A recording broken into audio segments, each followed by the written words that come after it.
tous, aujourd'hui changement de décor. Si vous avez regardé ma vidéo précédente, vous savez que je suis en Espagne et du coup voici le book haul que je vous avais promis. J'ai finalement acheté 4 romans parmi ceux que je cherchais. Il y avait parmi ces livres une trilogie que je n'ai malheureusement pas trouvée, mais je pense que 4 livres en espagnol ça devrait me durer le temps des vacances et même un peu plus. Le premier livre s'appelle Conexo de Carlos Garcia Miranda et il est dans la collection Destino. Ce livre, franchement, il est magnifique. On dirait une couverture de comics, mais en fait non.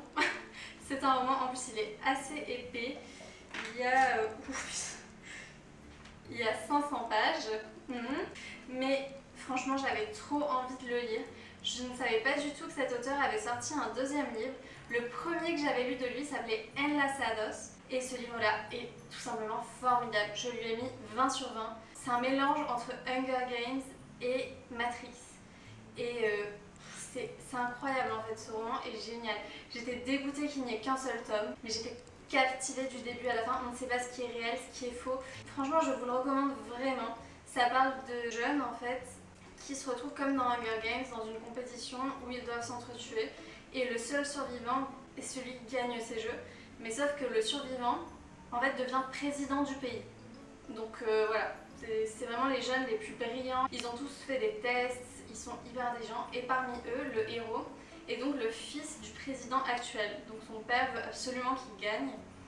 Et c'est vraiment très violent. Mais je suis fan de ce roman. Franchement, si vous avez le niveau, n'hésitez pas à le lire. Même s'il est qu'en espagnol, franchement, il vaut vraiment le coup. Et donc là, nouveau roman de cet auteur, c'est vraiment un train qui déraille et il reste 6 étudiants, les seuls survivants. En fait, personne ne vient pour les sauver, donc ils doivent apparemment déjà retourner dans leur pays. Enfin, d'après le résumé, hein, je connais pas l'histoire non plus, mais ce qui se passe lorsqu'ils arrivent chez eux, c'est qu'ils se rendent compte qu'ils ont été dupliqués. Donc il y a 6 personnes exactement comme elles qui les remplacent. Donc ça a l'air pas mal du tout aussi, j'ai vraiment hâte de le lire.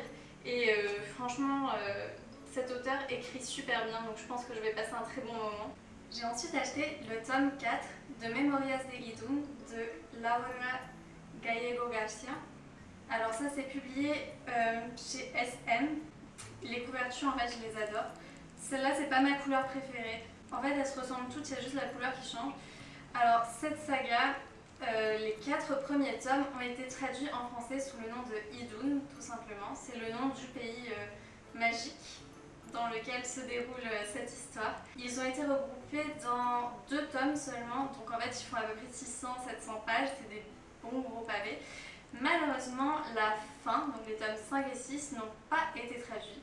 Mais si jamais cette saga vous tente, vous pouvez lire les 4 premiers tomes en français, les 2 derniers en espagnol si vous avez un bon niveau d'espagnol.